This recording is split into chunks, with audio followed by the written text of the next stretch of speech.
know what you're up to, Shuli, but I love it. I hear you. What am I? Oh, ditching the family. Let's not say ditching. The man has to make a living, and you can't move everybody from the Alabama state. No, I know. Listen, I said if it comes to that, we'll see. Right. But I'm not keen on ditching them necessarily. Necessarily. We'll see. I mean, we'll see how this works out. Right. We'll see how this works out.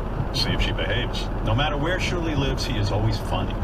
We're glad to have Shuli in Alabama. I wonder if he told Underdog yet. I can't wait to hear that phone call. Will you tell Underdog? Today I'm talking to her. I'm going to let her.